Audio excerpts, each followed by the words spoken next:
आहे महाराष्ट्रातल्या पुरुषांच्या रक्ताचा आणि स्त्रियांच्या कुंकवाचा तो भगवा ध्वज याला मानाचा मुजरा. शाहिरांनी छान रंग भरलेला आहे. मला फार गंमत वाटली. त्यांच्या मुलीचं नाव गार्गी आहे. 3-3.5 वर्षापूर्वी वादविवादात पराभूत करणाऱ्या 2 स्त्रिया होत्या, गार्गी आणि मैत्री. त्यातली एक स्त्री माझ्या आधी बोललेली, जिने सगळ्या पुरुषांना पराभूत केलंय. तिच्यानंतर मला बोलायचं, त्यामुळे मला थोडीशी भीती वाटते. आता छोट्या 2 मुलींनी एक शिवस्तुती साजरी केली इथं, बरोबर ना? इंद्रजिनी जरंबापुरा बाळव असं आहेत का ते दोघे इथं? त्यांच्याकरता सांगतो. हां, बसा. ही जी कविता आहे याच्यामागे फार मोठी गंमत आहे की शिवाजी महाराजांची गुणग्राहकता आणि कविभूषणाचं प्रतिभा यांचं अलौकिक एकत्रीकरण म्हणजे कविता आहे. तुम्हाला माहिती असेल, शिवाजी महाराजांचा राज्याभिषेक ज्येष्ठ शुद्ध त्रयोदशी 6 जून 1674 शके 1596 पहाटे 5 वाजता. या राज्याभिषेकाला साधारणतः 11,000 लोकांना निमंत्रण होतं. अधिक किल्ल्यावरची शिबंदी म्हणजे किल्ल्यावरती साधारणतः 14 ते 15,000 लोक असायचे. आणि त्यावेळेस रायगडावरची सिक्युरिटी ती Z+ सिक्युरिटी, म्हणजे त्या किल्ल्यावरती कुणालाही परवान्याशिवाय, त्याला दस्तक म्हणायचे, दस्तकशिवाय परवानगी नाही. परंतु औरंगजेबाच्या दरबारातले कविभूषण, ज्याचं नाव आहे कविभूषण शर्मा, आपण फक्त कविभूषण म्हणतो, त्याचं गाव आग्र्यापासून 80 किलोमीटर टिक्कमगड. त्याने औरंगजेबाशी भांडणं केली आणि तो औरंगजेबाचा रागावून त्याच्यावर निघून आला आणि म्हटलं, मला शिवाजी पाहायचा आहे. हा जो महापुरुष ज्याने जगातल्या सगळ्या कलांना स्थान देतोय, जो परस्त्रीला मातेसमान मानतोय, ज्याने हिंदू असून हिंदूंचा कारभार चालवलेला असून कट्टर हिंदुत्वाचे असून जगातल्या कुठल्या धर्माचा अपमान करत नाही, तो शिवाजी मला पाहायचा आहे. पण ह्या कविभूषणाला दस्तक कोण देणार, परवाना कोण देणार? त्याची इथं कुठं ओळख नाही आहे, त्याला मराठी येत नाही आणि त्याचं हिंदी आपल्यापेक्षा वेगळं आहे. जे हिंदी आपण बोलतो त्याच्यापेक्षा जे वेगळं दखनवी हिंदी म्हणतात, जे आपला अजूनही कळत नाही, जी ती कविता आहे त्या भाषेत. त्याच्यामुळे त्याला इथं दस्तक कोणी देत नाही, परवाना देत नाही. पण कविभूषणाने खूप मोठा आटापिटा केला आणि अनेक महिने प्रयत्न करून तो रायगडावरती शिरला. त्याला रायगडावरती राहण्याची सोय झालेली नाही. बघा, रायगड तुम्ही पाहिला असेल, साधारणतः 2-2.25 किलोमीटर लांब आणि 1 किलोमीटर रुंद या किल्ल्यावरती 15-16 लोकांची राहण्याची व्यवस्था होणं खूप मुश्किल आहे. त्या काळात एका ब्रिटिश अधिकाऱ्याने उस्टिक नावाच्या की किल्ल्यावरती 350 इमारती आहेत. एका इमारतीत 100 लोक, 200 लोक धरले. कारण त्यावेळेस काय 7 मजली 10 मजली मल्टी स्टोरेज बिल्डिंग नव्हत्या बरं का. 1 मजली 2 मजली 3 मजली, त्याच्यावरती नाही. 3रा मजला जास्त चुकीचं, 2च मजली, म्हणजे जास्तीत जास्त 5,000 लोकांची. हा कविभूषण आला आहे आणि रायगडच्या किल्ल्याच्या पलीकडच्या बाजूला जिथं महाराजांची समाधी, तिथे जगदीश्वर मंदिर आहे, व्याडेश्वर मंदिर, त्या मंदिरात तो रात्री झोपला. राज्याभिषेक आहे 3-4 दिवस, 4 दिवस 5 दिवस आधी असाच झोपलेला, अंगावरचे कपडे मळलेले भरलेले. मी त्या मुलींना त्या कवितेसाठी सांगतात, कविभूषणाची इंद्रजिनी जरंबापुरा. आणि त्याला शिवाजी महाराजांचा राज्याभिषेक पाहायचा आहे. राज्याभिषेकाला तर त्याला कोणी सोडणंच शक्य नाही. कसं म्हणजे रायगडला आलं हेच खूप झालं. तो झोपलेला असताना रात्री 8-9-10च्या दरम्यान पूर्ण अंधार पडलेला असताना 7-8 दाढीवाले लोक अंगावरती शाली घेऊन आले. जूनचा महिना आहे, रायगडला प्रचंड थंडी असते, प्रचंड वारा असतो. आणि यात 7-8 दाढीवाले लोक आले आणि त्याने विचारलं, कोण आहे सर तू? तर म्हणा, मुझे मराठी नाही आती. तर त्यातल्या एका दाढीवाल्याने विचारलं, तू कहाँ से आए हो? आहे हो, टिक्कमगडची 2 मोठी माणसं आहेत बरं का. जे गाव टिक्कमगड आहे ना, जिथला कविभूषण आहे ना, त्याच गावचा बिरबल सुद्धा आहे. ज्याने अकबर बिरबल कथा वाचता, बिरबलने ज्याने जग गाजवले बुद्धिमत्तेआधी, तो बिरबल त्याच गावचा. म्हणजे मी टिक्कमगड से आए हो, मुझे शिवाजी से मिलना है. तो दाढ़ीवाला बोला, क्यों मिलना है? बोला, मैं कवि हूँ, उसे कवित्व सुना के कुछ बख्शिश पाना है. मतलब कवित्व मुझे सुनाओ. बोला, आपको क्यों सुनाओ? तो बोला, पहले मुझे सुनाओ, अगर मुझे पसंद आया तो मैं कल तुझे शिवाजी से मिलवाता हूँ. त्या दाढीवाले 4-5 माणसं तिथे ओसिरीवरती बसली जगदीश्वरच्या मंदिराच्या बाहेर आणि म्हणले, कुछ नया सुनाओ. आणि मग त्या ठिकाणी कविभूषण म्हणलं आहे, इंद्रजिनी जरंबापुरा बाळव सो अंबापर रावण सदंबापर रघुकुल राज है. पावन बरी बाह पर शंभुरतिनाह पर त्यो सहस हवाह पर राम द्विजराह है. दावाद मदंड पर चीता मृगजंड पर भूषण वितुंड पर जैसे मृगराज है. कन्यजिमी कंस पर तेजतम अंश पर तुम लेंच पंस पर शेर शिवराज है, शेर शिवराज है, शेर शिवराज है. सर्वांनी छान टाळ्या वाजवल्यात, पण कुणालाही कविता काही कळलेली नाही. आणि तशीच ते 4-5 दाढीवाले बसले होते, त्यांनाही कळली नाही. ते कविभूषण म्हणजे अच्छा काय हो, लेकिन इसका मतलब क्या है? मग त्याने अर्थ समजा, इंद्रजिनी जरंबापुरा. इंद्राने जसा जरंबासुराचा पराभव केला, हे राजा तो तसा आहे. इंद्रजमी जरंबापुरा बाडव असा अंबापुरा. बाडव म्हणजे वादळ, स म्हणजे आहे, अंबा म्हणजे पाणी, ज्याच्यात पाणी आहे म्हणजे ढग, त्या ढगाचा जसा वादळाने पराभव केला. बाडव असा अंबापुरा. रावण सदंबपुरा. दंभ म्हणजे गर्व, गर्व असला तो रावण, त्याचा जसा रामाने पराभव केला आहे. हे राजा तू तसा आहेस. हीच पुढचं सगळं. दावा द्रुमदंडपर. दावा म्हणजे वणवा, द्रुमदंड म्हणजे जंगल. वणवा जसं जंगल जाळून टाकतात, दावा द्रुमदंड. चिता मृगदंडपर. जसा चित्ता हरणांच्या काळपारा पारोत करतो तसं तू राजा आहेस. कन्याजी मी कंसभर. कन्या म्हणजे काना. कन्याजी मी कंसभर. काना असा कंसाचा पराभव करतो. तेज तमांसभर. तेज म्हणजे प्रकाश, तमांस म्हणजे अंधार, प्रकाश जसा अंधाराचा पराभव करतो. हे राजा तू तसा आहेस. अशी ती कविता आहे. शिवाजी महाराजांच्या चरित्रातलं एक अप्रतिम सुंदर जर सौंदर्य शोधायचं असेल तर राज्याभिषेका आधीच हे स्थळ शोधायचं. कथा इथे संपत नाही.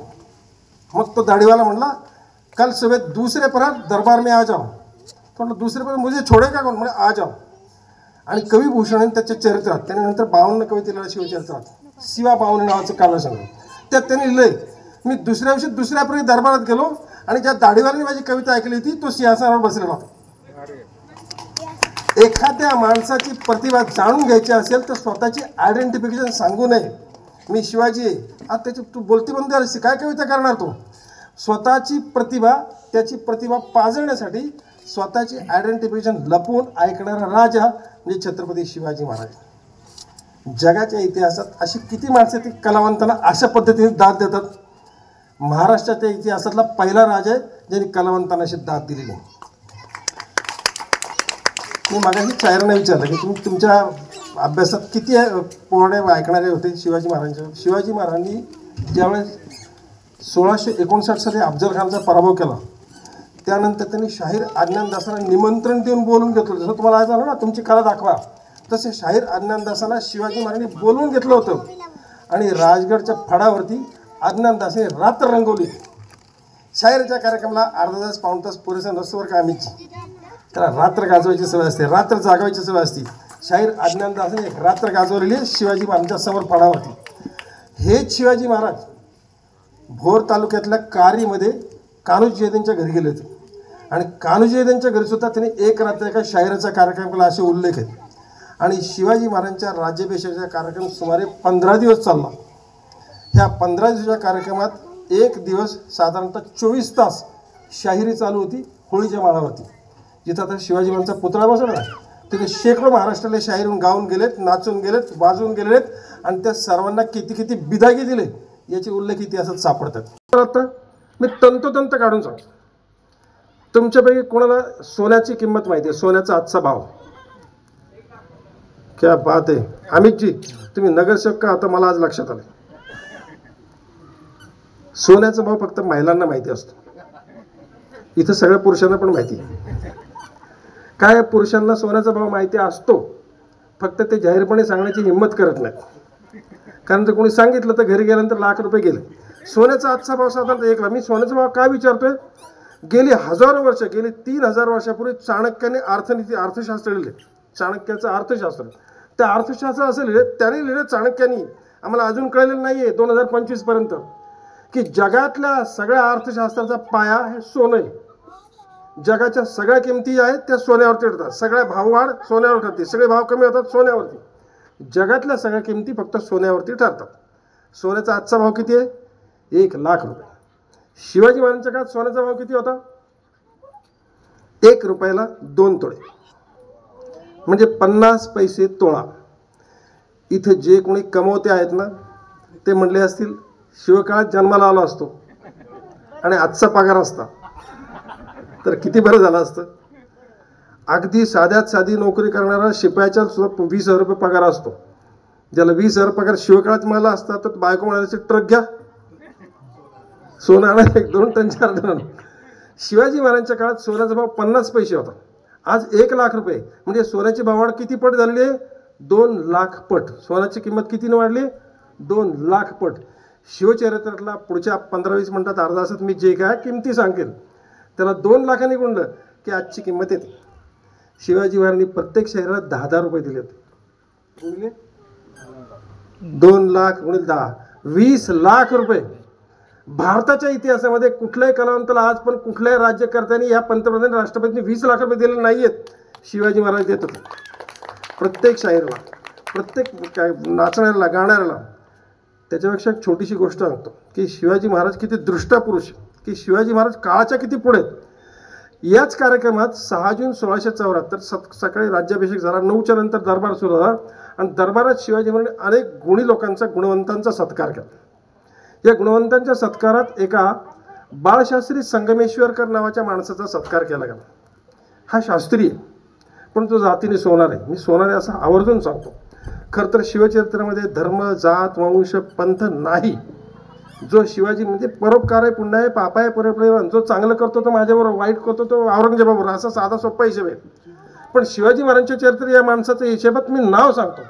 जातीच आहेत की याचं नाव बाळशास्त्री संगमेश्वरकर आणि ते जातीने सोनार आहेत. आणि हा माणूस देशावरती कुठंतरी म्हणजे मावळ, खेड, जुन्नर ह्या भागामध्ये शिक्षक होता. या माणसाने 1652 ते 1674 22 वर्ष कष्ट करून एक 60 पानाचं पुस्तक लिहिलं होतं. 60 पानाचं फक्त, बारीकशी पुस्तिका. या पुस्तिकेचं नाव होतं कर्णकौस्तुभ. आणि शिवाजी महाराजांनी त्याला त्या पुस्तकाच्या बद्दल 1000 रुपये बक्षीस दिले. अगं आई गो, नोबेल पारितोषिकापेक्षा मोठा आकडा आहे. 1000 रुपये गुणले किती झाले? 20-25 काय 20-200 कोटी रुपये वगैरे झाला. एका साध्या सोनार जातीच्या शिक्षकाला शिवाजी महाराजांनी काही कोटी रुपये बक्षीस दिलं सकाळी 9-9:30 दरम्यान. काय पराक्रम केलं, काय दिवं लावलं तिथे पुस्तकाने, कोणालाच माहिती नाही आजपर्यंत. भारताच्या इतिहासाच्या अभ्यासकांना सुद्धा माहिती नाही. विसरून जा. शिवाजी महाराजांचा मृत्यू झाला 3 एप्रिल 1680. संभाजीराजे राजे झाले. संभाजी महाराज 1689 वारले. राजाराम महाराज झाले 3 मार्च 1700 राजाराम महाराज वारले. मग शाहू महाराज झाले 85 वर्ष. मग पेशवे आले, पेशवाई संपली, 1818 झाले. अजून एक कर्णकौस्तुभचा कुठे उपयोग नाही. मग ब्रिटिश लोक आले, ब्रिटिशांची सत्ता जात चालली. 1940 साल उजाडलं. मी शिवचरित्र सांगतो बरं का. 1940 म्हणजे शिवचरित्र खूप पुढे आलं तसं नाही आहे, फक्त शिवचरित्र सांगतो. 1940 साली जगभरातल्या काही विद्वान माणसांना वाटलं की आपण चंद्रावरती जाऊ, पृथ्वीच्या कक्षेच्या बाहेर जाऊ. बरोबर ना? मी फक्त शिवचरित्राशी संबंधित बोलतोय, एकही शब्द बाहेर जाणार नाही. आणि त्या काळातल्या सगळ्या सायंटिस्टनी म्हणाले की आता पृथ्वीच्या कक्षेच्या बाहेर जातं आपल्याला प्रचंड वेगाने जाणार यानं तयार करायला पाहिजे. मग क्रायोजेनिक इंजिन्स तयार केले, जे आता आपल्याकडे भारत फोर्स करतोय, मिलिटरीला वापरला जातो. आणि त्या क्रायोजेनिक इंजिनमुळे जो विमान उडतोय, यान उडतंय, त्याचा वेग सेकंदाला 40,000 किलोमीटर एवढा प्रचंड वेगाने उडतं, पृथ्वीच्या कक्षेच्या बाहेर झाला. पण याच्यामुळे एक काय झालं माहिती का? या सगळ्या गोष्टीमुळं प्रचंड घर्षण झालं, उष्णता वाढली आणि प्रत्येक यानाचा धातू वितळायला लागला. 7-8, 10, 20 किलोमीटर यान वितळून पडायचं. मग एक आता असा धातू तयार करायचा जो 1000 डिग्री सेल्सिअसला वितळणार नाही.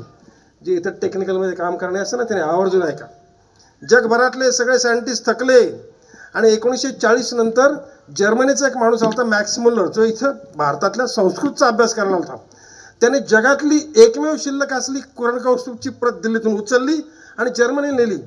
आणि त्याचा अभ्यास करून जगातलं पहिलं अंतराळ 1964 साली चंद्रावरती गेलं. तुम्ही म्हणायचं काय संबंध काय इतिहासाशी आहे?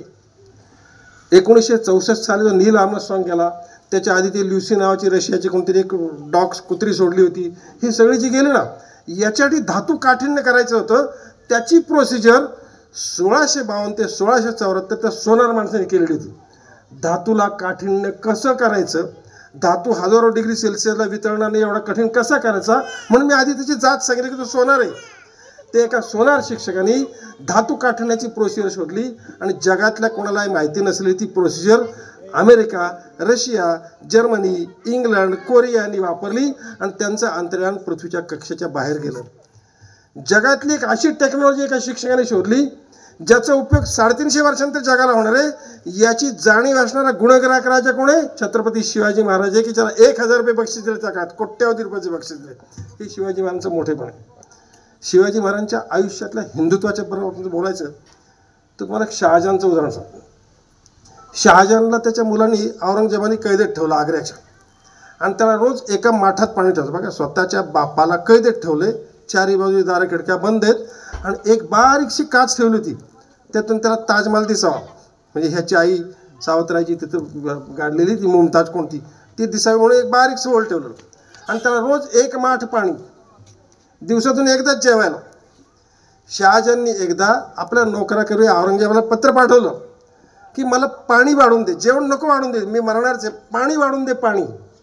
औरंगजेबाने काय केलं, दुसऱ्या दिवशी त्याचा माठ बारीक केला, म्हणजे आहे ते पाणी कमी केलं. तेव्हा शहाजहानने एक वाक्य वापरले, अरे तुझ्यापेक्षा ते हिंदू बरे रे की जे आपल्या मेलेल्या पूर्वजांना सुद्धा पाणी पाजतात. हे शहाजहान म्हणतो.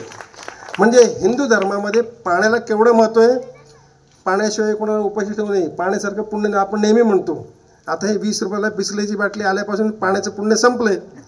आता लोक पाप झालं तरी चालेल, पण विकतच पाणी घेतात आणि विकतच पाणी देतात. घरीसुद्धा कोणी पाणी पाजत नाही. आल्यावर सुद्धा आपण म्हणतो बिसलेरी घेणार का, साधं पाणी बंद आहे. पण या पाण्याचं पुण्य शिवाजी महाराजांनी किती केलं तुम्हाला सांग. तुमच्यापैकी किती जण रायगड पाहिलाय? गुड. रायगडला खालून वरती पाणी जात नाही, माहिती आहे का? रायगडची उंची 4,500 फूट आहे. रायगडला खालून पाणी वर चढवण्याची कुठे सिस्टीम नाही आहे. रायगडला वरचंच फक्त पाणी. मी मगाशीच सांगितलं, रायगडला सर्वाधिक गर्दी कधी झाली होती? 6 जून 1674, ज्येष्ठ शुद्ध त्रयोदशी. त्या दिवशी 15,000 ते 16,000 लोक असावेत. म्हणजे शिवाजी महाराजांनी रायगडची जी पाण्याची व्यवस्था केली ती किती लोकांची करायला पाहिजे? 15,000, 20,000, फार तर 25,000 लोक, बरोबर ना? पण शिवाजी महाराजांनी त्या काळात 1670 ते 1674 ही पाण्याची व्यवस्था केली. त्यात पाणी आहे. आणि आत्ताचा 2012चा महाराष्ट्र शासनाचा रिपोर्ट आता वाढली. 2012 साली महाराष्ट्र शासन सांगतो तिकीट काढून रायगडला जाणारे दरवर्षी 25 लाख लोक आहेत.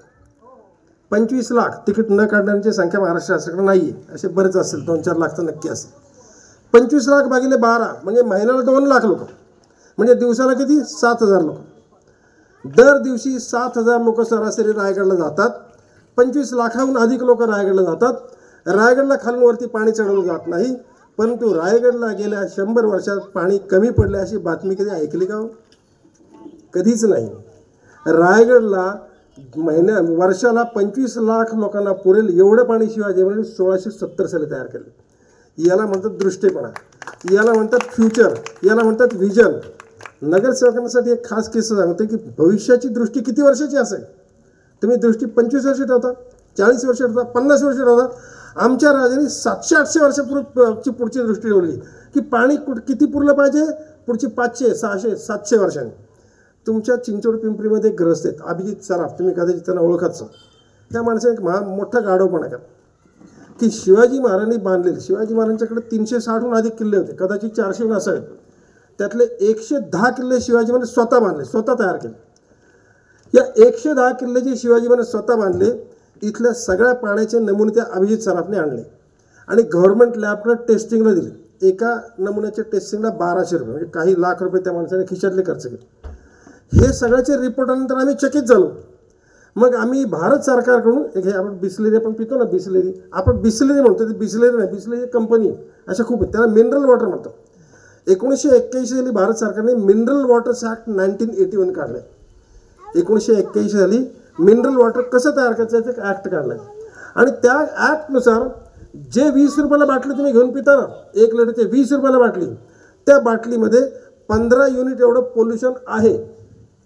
जी बाटली तुम्ही 20 रुपयाला घेता त्याच्यामध्ये संपूर्ण बाटलीमध्ये 0.15 एवढं पोल्युशन आहे. त्याच्यापेक्षा कमी पोल्युशन करता येत नाही, कारण बाटली 100 रुपयाला जाईल. अभिजित सराफाने आमच्या जे 110 किल्ल्यांची पाणी केली ना, या सगळ्या पाण्याचा pH काउंट म्हणजे पोल्युशन काउंट किती आहे माहिती का? 3. याच्यामध्ये ऑक्सिडेशन नाही, फिल्ट्रेशन नाही आहे, क्लोरिनेशन नाही आहे. पण शिवाजी महाराजांनी अशी पाण्याची व्यवस्था केली आहे की त्या काळामध्ये आजच्या बिसलेरीपेक्षा 100 पट चांगलं पाणी मिळेल शुद्ध पाण्याची व्यवस्था करणारा माणूस. कारण हिंदू धर्मामध्ये पाण्यासारखं पुण्य नाही आहे. हे आमच्या धर्माची कथा आहे. राज्याभिषेकाच्या वेळेस आता हिंदुत्व हा विषय वेगळा विषय, आपण त्यात फार आक्रमक बोलू शकत नाही, कारण सध्या सरकार वेगळी आहेत, पोलीस वेगळे आहेत, सगळे यंत्रणा वेगळी. कुणी सांगतं राम मटण खात होता, अजून कोणी सांगतं शिवाजी महाराज नॉनव्हेज खात होते वगैरे. हा आपला विषय नाही.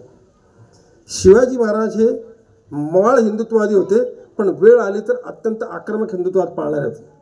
शिवाजी महाराजांनी त्यांच्या आयुष्यात कधीही कुठली मशीद पाडली नाही आणि कुठलंही चर्च पाडलं नाही, असं आपला इतिहास शिकवतात, बरोबर ना? हा इतिहास अर्धसत्य. शिवाजी महाराजांनी जगातली कुठलीही मशीद पाडलीच नाही, शिवाजी महाराजांनी कुठलाही चर्च पाडलाच नाही. पण शिवाजी महाराजांनी कल्याणमध्ये 2 मशिदी पाडल्या होत्या. का पाडल्या माहिती आहे? कारण तिथली हिंदूंची मंदिरं नष्ट करून तिथे मशिदी बांधल्या होत्या. शिवाजी महाराजांनी जगातल्या कोणाची मशीद पाडली नाही. पण हिंदूंची मंदिरं बांधून जी मशीद पाडली होती अशा 2 मशिदी पाडल्या. आणि शिवाजी महाराजांनी गोव्यामध्ये, शिवाजी महाराजांनी गोव्यात खूप दिवस चालतो, गोव्याला जायचं आपले सगळ्यांचं स्वप्न असतं, गोव्यात कितीतरी एकदा जावं. शिवाजी महाराजांचं स्वप्न होतं एकदा गोव्यात जायचं. त्याचं कारण त्यांना नारव्याचं मंदिर दुरुस्त करायचं होतं म्हणून ते गेलं होतं. नारव्या नावाच्या ठिकाणी एक मंदिर दुरुस्त केलं त्यांनी. 3 महिने तिथं राहिले आणि मंदिर दुरुस्त करून आले. ते शिवाजी महाराज गोव्यात जाताना त्यांनी सगळी माहिती काढली होती. तुमच्यापैकी कधी जर गोव्यात गेले ना तर नारव्याला जाताना मध्ये एक बुडबुड नावाचं गाव लागतं. अगदी आवश्यक आहे, मी अगदी तुम्हाला रेकमेंड करतो, नक्की जा. ह्या गावात एक वैशिष्ट्य, एक छोटंसं तलाव आहे. एक समजा 20 फूट बाय 30 फूट असा छोटा, आपण बसलो याच्यापेक्षा खूप छोटंसं तलाव, थंड पाण्याचं तलाव आहे. लोक तिथलं पाणी प्यायला वापरतात, काही त्यात कौतुक नाही आहे. पण याच तलावाच्या शेवटी उभं राहून, शेजारी उभं राहून जर तुम्ही ओम म्हटलात ओम, तर पाण्यातून बुडबुडे येतात. जगातल्या कुठल्याही भाषेतलं काही म्हणा, काही होत नाही, पण ओम म्हटलं तर तिथं पाण्यातून बुडबुडे येतात, म्हणून त्या गावाचं नाव बुडबुड. या गावामध्ये 2 उत्तम चर्च होते, अत्यंत सुंदर, आणि तिथले 2 ख्रिश्चन धर्मोपदेशक होते. त्यांनी तिथल्या अनेक लोकांना बाटवलं आणि अनेक लोकांना बाटून तिथली 2 मंदिरं पाडली आणि तिथे चर्च बांधला होता आणि त्यांचा सातत्याने उद्योग चालू होता. शिवाजी महाराजांनी त्यांना 2 वेळा पत्र लिहिली की हे काय असलं काम करू नका, आमच्या नादी लागू नका. शिवाजी महाराज पत्र अत्यंत कडक लिहायचे. आपले आजची पत्र असं शासकीय, तुमच्यावर अमक्या कारवाई करू वगैरे अशी नोटीस नव्हती, डायरेक्ट सांगायचे.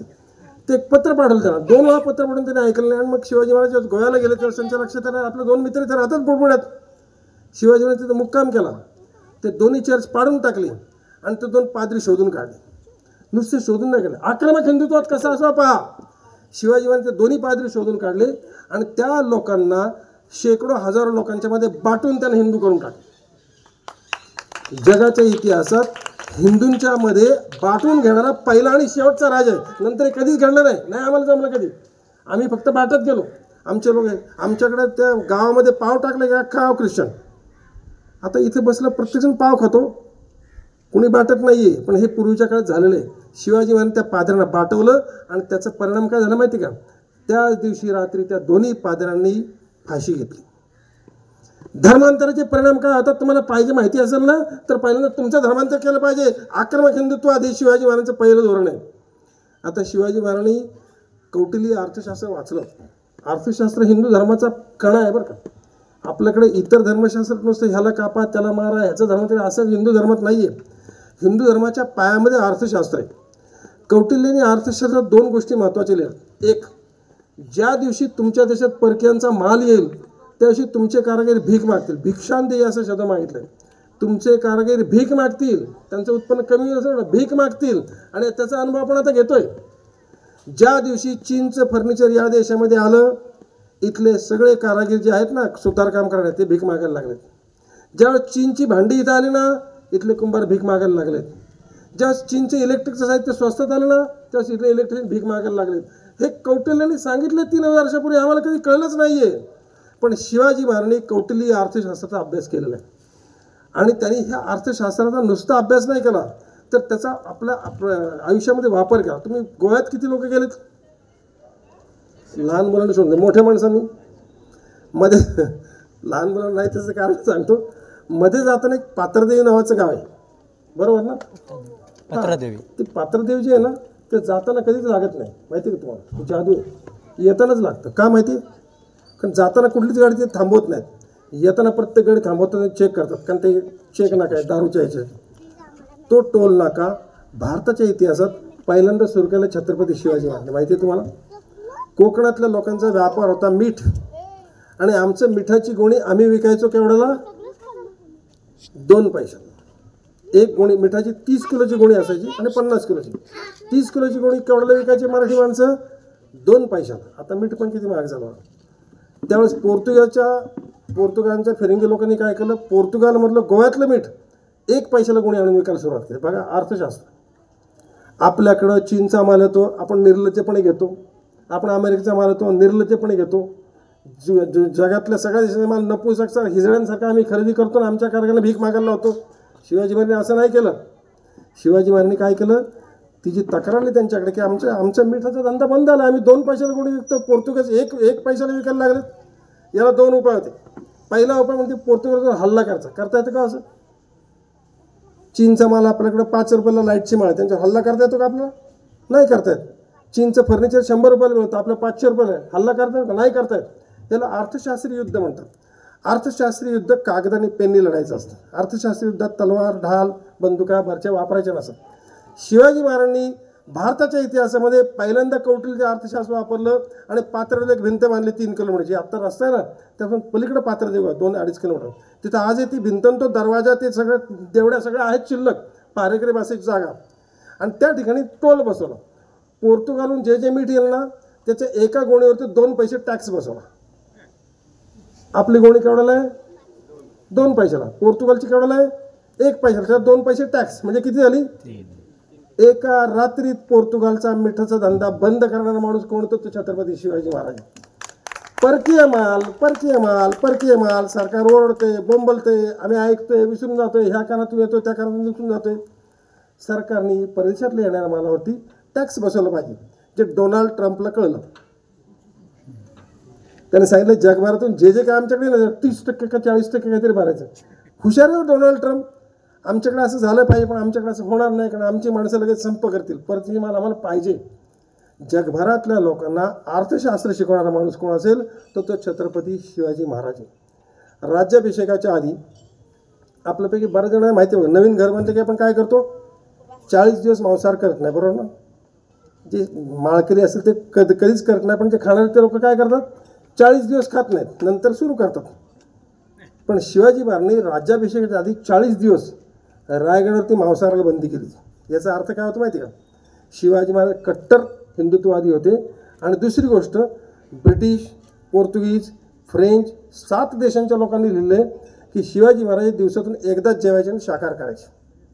शिवाजी महाराज संध्याकाळी जेवायचे नाही. आता तुम्ही ते वेट लॉस वगैरे हा जो प्रकार आला आहे, नंतर काय इंटरमिडिएट फास्टिंग नावाचा एक प्रकार आला आहे, त्यातलं एक रात्री जेवायचं नाही, म्हणजे तुमचं वजन कंट्रोलमध्ये होतं, नियंत्रित होतं. शिवाजी महाराज रात्री कधीही जेवायचे नाही, दिवसात जेवायचे, आणि तेही शाकाहारी. आणि शिवाजी महाराजांनी राज्याभिषेकाला 40 दिवस आधी आणि 40 दिवस नंतर मांसाहाराला बंदी केली.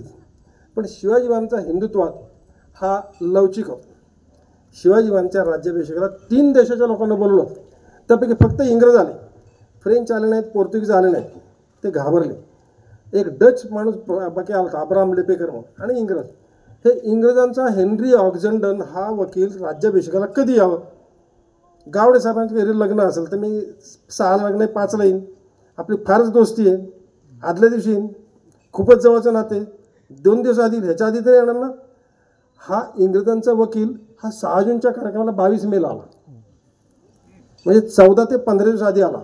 इंग्रज जात किती चॅप्टर आहे बघा. शिवाजी महाराजांचं एक पत्र आहे, अंग्रेज जात बहुत हरामी, तुमच्या डोलियातील काजल काढून देतील आणि काजल काढताना पकडले तर त्याच कामाचा रोजमर्रा मागतील. इतकी नालायक जात. यांचे मनसुबे काय आवरच आहे. हे फक्त साधेसुधे व्यापारी नव्हेत. हे शिवाजी महाराज म्हणले त्या काळात, ते आम्हाला कळलं नाही, म्हणून 1818ला इंग्रजांनी या देशावर राज्य सुरू केलं. हा हेनरी ऑक्झंडन हा 15 दिवस आधी आला. आता दोघं एकमेकावर कशा कुरघोड्या करतात बघा. हेनरी ऑक्झंडनला संपूर्ण रायगड पाहायचा होता. त्या पठ्ठ्याने रायगड चढला. पायऱ्या किती ते पण लिहिले बरं का, खालूनपासून वर पण किती पायऱ्या हे हेनरी ऑक्झंडनने लिहिलंय. त्याच्यावर नारायण शेणू नावाचा दुभाषी होता, तो पण त्याच्यावर सगळं लिहिलंय त्याने. आणि वरती आल्यानंतर त्याला संपूर्ण रायगड पाहायचा होता घोड्यावर बसून. दोन्ही बाजूला इमारती किती आहेत, किती मजले आहेत, किती लोक राहतात, काय करतात, काय खातात, दुकानं कुठे आहेत, संडास बाथरूम कुठे आहेत, पाण्याची व्यवस्था काही सगळं पाहायचं होतं. पण शिवाजी महाराजांनी त्याच्या आपल्या माणसं त्याला भेटायला पाठवली आणि दरवाज्यावरती आल्यानंतर त्याला पालखीत बसवलं. पालखीच्या दोन्ही बाजूचे दरवाजे बंद केले आणि पालखीच्या दोन्ही बाजूंनी घोडे, आणि मिरवत त्याला 1 किलोमीटर नेला. संपूर्ण 1 किलोमीटरच्या प्रवासामध्ये हेनरी ऑक्झंडनला रायगडवरची एक सुद्धा इमारत पाहता आली नाही. ह्याला म्हणतात चालाकी, शिवाजी महाराजांची चालाकी. पण हे सगळं झाल्यानंतर हेनरी ऑक्झंडननी खूप वेळा प्रयत्न केला इकडे यायचा. दस्तक शिवाजी महाराजांचे लोक सांग परवाना दाखवा तरच आत जायचं. तुम्हाला परवानगी कधी आहे? 5 तारखेला संध्याकाळी, 6 तारखेला सगळं, तो पण जायचंच नाही. मग हेनरी ऑक्झंडननी आपला एक माणूस नारायण शेणवी शिवाजी महाराजांना भेटायला पाठवला. काहीतरी कारण काढायला, फिरायचं ना, किल्ला पाहायचा आहे मला. तर म्हटलं आम्ही सगळे नॉनव्हेज खाणारे लोक आहे आणि तुमचं हे शाकाहारी डाळ भात आम्हाला काही जमेना झालं, तर आम्हाला नॉनव्हेज पाहिजे. शिवाजी ठीक आहे, बसल्या जागी देतो तुला म्हटलं. पाचाडमध्ये एक मुसलमान खाटीक होता, त्याला सांगितलं रोज अर्ध बकर कापून ह्याला द्यायचा.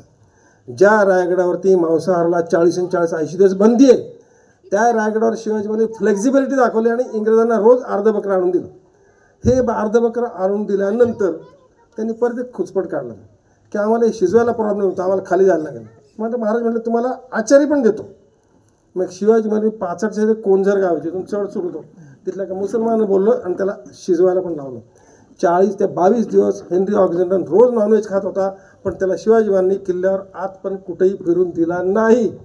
हे शिवाजी महाराजांची चालाकी आहे की परकीय शत्रूंना आपल्या देशात इकडे तिकडे फिरूनच देता का म्हणे, ये रोज नॉनव्हेज खा पी, काय करायचं ते कर, पण कुठल्याही परिस्थितीत तुला फिरता येणार नाही. शिवाजी महाराजांनी 1656 साली अजून एक गोष्ट केली. 2 गोष्टी महत्त्वाच्या त्यांनी केल्या की 2 फेब्रुवारी 1835ला एका ब्रिटिश अधिकाऱ्याने त्यांच्या इंग्लंडला एक पत्र, 2 फेब्रुवारी 1835 शिवचरित्राच्या नंतर 150 वर्षांतर त्यांनी सांगितलं मी हा देश उभा आडवा फिरलो, इथलं गावनगाव पाहिलं, शहर पाहिलं, स्त्रिया पाहिल्या, पुरुष पाहिले, माणसं पाहिली. या देशामध्ये कुठेही चोरी होत नाही. लोक किलो किलो सोनं घालतात, बायका अंगावरती किलो किलो सोनं घालतात आणि फिरतात रात्री दिवसा, कुणी चोरत नाही. आणि या देशात स्त्रीच्या विषयीचा एकही अपराध होत नाही. 2 फेब्रुवारी 1835ला एक ब्रिटिश अधिकारी लिहितोय की या देशातल्या कुठल्याही स्त्रियांवरती बलात्कार होत नाही, विनयभंग होत नाही, हात धरला जात नाही, मारहाण होत नाही, 498 होत नाही, बाईचा छळ होत नाही, कुठली प्रकरण चालते, असं काही होत नाही म्हणले. हे त्यांनी लिहिल्यानंतर खाली एक वाक्य लिहिले, त्याच्यामुळे आपण या देशावर कधीही राज्य करू शकणार नाही. त्याच्यासाठी आपला या देशाची संस्कृती नष्ट करायला पाहिजे. आणि म्हणून ब्रिटिशांनी आमचा इतिहास बदलला, आमची भाषा बदलली, आमचा भूगोल बघितला, आमचं जगणं बदललं, आमचं मरणं बघितलं, आमचं वागणं बदललं, सगळं बदलून टाकलं त्यांनी. हे ब्रिटिशांनी केले. आणि याची सुरुवात शिवाजी महाराजांच्या काळात होऊ घातली होती, पण शिवाजी महाराज तसं होऊ दिलं नाही. राज्याभिषेकाच्या वेळेस शिवाजी महाराजांनी पहिलं काम काय केलं, राज्य व्यवहार कोश नावाचे एक डिक्शनरी काढली, भारताच्या इतिहासातली पहिली डिक्शनरी. तुम्हाला तुमची संस्कृती टिकवायची, तुमचं अस्तित्व टिकवायचं, तुमचं स्वत्व टिकवायचं, तुम्हाला स्वतःच जगायचं, लढायचं आणि दुसऱ्याच्यावरती कुरघोडी करायची, तर पहिली तुमची संस्कृती जपायची, संस्कृती जपणे देवधर्म जपायचा आणि भाषा जपायची. भारतातल्या 1296 शब्दांना मराठी संस्कृत परिचित शब्द काढले आणि त्याची डिक्शनरी काढली शिवाजी महाराजांनी. हिंदू धर्म टिकवायचा असेल तर मराठी टिकलं पाहिजे, संस्कृत टिकलं पाहिजे. आणि याच्यासाठी शिवाजी महाराज हा महाराष्ट्रातला आणि भारतातला पहिला राजा आहे ज्याने डिक्शनरी काढली. डिक्शनरी काढण्याची कल्पना कोणाला कळली होती का याच्या आधी काही नाही कळली कोणाला, आपण शिवाजी महाराजांनी काढली. आणि दुसरा आदेश शिवाजी महाराज केला, किल्ल्यांची सगळी नावं बदलून टाकली. आपल्याकडचे अनेक किल्ल्यांची नावं खूप भ्रष्ट आहेत बघा. आपण लोहगडच्या शहरी विसापूर म्हणतो, विसापूरला इसागड आहे, नाही आहे ते. शिवाजी महाराजांनी 1656 साली त्या किल्ल्याचं नाव संबळगड. शायरांना माहिती आहे संबळ. संबळ हे आता आपण ते जागरण गोंधळात वापरतो, पण संबळ हे मूळचं रणवाद्य आहे, ते युद्धात वापरायचं वाद्य आहे. शिवाजी महाराजांनी त्या किल्ल्याचं नाव संबळगड, मधुगड, मकरंदगड, प्रतापगड, राजगड, लोहगड, राजमाची, श्रीवर्धन, मनोरंजन, काय नाव आहेत किल्ल्यांची. या देशाची संस्कृती टिकवायची असेल, भाषा टिकवायची असेल तर पहिल्यांदा इथली भाषा टिकली पाहिजे. याच्यासाठी पहिला प्रयोग करणारा माणूस कोणी, भाषातज्ञ छत्रपती शिवाजी महाराज. याच्यापेक्षा अजून एक गमतीची गोष्ट आहे. शिवाजी महाराजांनी आणि औरंगजेब या 2 माणसांनी भारतात पहिल्यांदा दारूबंदी केली, माहिती आहे का तुम्हाला. दोन्ही उदाहरणं सांगतो. पहिल्यांदा सांगतो शिवाजी महाराज. शिवाजी महाराजांनी 1656 आणि 57 साली एक GR काढला, गडावर कलाला अन्यथा येऊन देणे. कलाल म्हणजे दारू विकणारा. आपल्या धर्मशास्त्रामध्ये दारू निषिद्ध आहे बरं का. बहुसंख्य लोकांना हे पटणार नाही, पण धर्मशास्त्रात निषिद्ध आहे. 14 रत्न जी काढली त्या समुद्रातून, त्यात दारू पण निघाली. आणि ती देवाने काय केलं, राक्षसांना देऊन टाकली. म्हणून जे दारू पितात ते राक्षस असं आपलं धर्मशास्त्र सांगतोय, पण आता उलटं झालंय. समाजात देवांची संख्याच नाही आहे, सगळेच राक्षस, 90% राक्षस झाले. शिवाजी महाराजांनी GR काढला की या देशामध्ये कलालांनी म्हणजे दारू विकणारी किल्ल्यावरती येता कामा आहे. पहिली दारूबंदी करणारा माणूस शिवाजी महाराज. आणि शिवाजी महाराजांची दारूबंदी ही 1656-57 पासून ते 1940 पर्यंत टिकली. आणि त्या ॲक्टवरतून पुढचा बॉम्बे प्रोहिबिशन ॲक्ट 1940 साली सुरू झाला. शिवाजी महाराजांची दारूबंदी टिकली. त्याच वेळेस त्याच दरम्यान औरंगजेबाने दिल्लीच्या शासनामध्ये दारूबंदी केली. दिल्लीची दारूबंदी, दिल्लीमध्ये दारूबंदीचा आदेश केला आणि त्यांनी दारूबंदी करण्याची जबाबदारी जाफर खान नावाच्या अधिकाऱ्यास दिली. जाफर खान कोण माहिती आहे का, औरंगजेब लहान असताना त्याची आई वारली, त्यामुळे त्याला त्याच्या मावशीने सांभाळलं. त्या मावशीचा नवरा हा जाफर खान. आता ती मावशी म्हणजे ह्याच्या आईसारखी, तिचा नवरा म्हणजे वडिलांसारखा. जाफर खानचे कोण नाही. आणि जाफर खान हा त्या काळाचा अट्टल बेवडा. जाफर खान हा भारतातला पहिला माणूस आहे ज्यांनी दारूबंदी करता करता दारूच्या धंद्यापासून हप्ते सुरू केले. औरंगजेबाच्या दारूबंदीमध्ये दारूबंदीचा जो अधिकारी होता त्यांनी दारूचा व्यवसाय करणाऱ्या लोकांकडून हप्ते घ्यायला सुरुवात केली. हे औरंगजेबाला कळलं. आता जाफर खानला आपण काय बोलू शकत नाही, त्याला तो आपला बापच आहे थोडक्यात औरंगजेबाचा. मग औरंगजेबाने एक आदेश काढला, जो कोणी दिल्लीच्या हद्दीमध्ये दारू विकताना किंवा पिताना सापडेल त्याला 100 चापकाचे फटके मारायचे. जाफर खान औरंगजेबाचा बाप आहे. त्याने नवीन आयडिया सुरू केली. तो रोज संध्याकाळी 7च्या नंतर दिल्लीच्या हद्दीच्या बाहेर जायचा. आदेश काय? जे दिल्लीच्या हद्दीमध्ये दारू पितील त्यांना 100 फटके. हा रोज संध्याकाळी दिल्लीच्या हद्दीच्या बाहेर जायचा आणि काम करून परत यायचा. त्यामुळे औरंगजेबाने 3 वर्षानंतर दारूबंदीचा आदेश रद्द केला आणि महाराष्ट्रातला दारूबंदीचा आदेश 1656-57 पासून ते 1940 पर्यंत लागू होता. हा शिवाजी महाराजांच्या हिंदुत्वाचा विजय आहे की या देशातल्या लोकांनी दारूच्या नशेच्या आहारी जाऊन आपल्या घराचं, आपल्या कुटुंबाचं, आपल्या समाजाचं, आपल्या समाज व्यवस्थेचं वाईट करू नये. ही सर्वात मोठी शिकवण जर कोणी दिली असेल ते छत्रपती शिवाजी महाराज दिली. तर शिवाजी महाराजांचा हिंदुत्वात आम्हाला आज पण कळलेलंच आहे. शिवाजी महाराजांच्या काळामध्ये शिवाजी महाराजांनी कलाकारांना केवढा मोठा न्याय दिला माहिती का? शिवाजी महाराजांची मगाशी एक उदाहरण सांगितलं, कर्णकौस्तुभ पुस्तक आहे. त्याच्या आधी 1642 साली शिवाजी महाराजांचा जन्म 1630, 12 वर्षाचे असताना त्यांच्या आईकडे मता बेगम नावाची एक मुस्लिम बाई आली. तिचं वय 85 ते 90च्या आसपास. 2 गोष्टी आहेत. एक तर ती म्हातारी बाई कलाकार आहे, थकलेली, आणि ती मुसलमान आहे. ज्या शिवाजी महाराजांनी त्यांच्या वडिलांनी, त्यांच्या आजोबांनी, त्यांच्या पणजोबांनी कायम मुसलमानच्या विरुद्ध लढलेत, त्या मुस्लिम समाजाची बाई यांच्या आईकडे आलेली आणि म्हणली, मला न्याय द्या. मी इकडे उत्तम नाचायचे, माझ्या पायातली वीज नष्ट झाली. मी उत्तम गायचे, माझ्या गळ्यातली खडी साखर विरघळून गेली. आता मला गाता येत नाही, मला नाचता येत नाही, मी काय करू? 40-45 वय असणाऱ्या जिजाऊंनी त्या बाईला न्याय द्यायला पाहिजे, बरोबर ना? नाही दिला.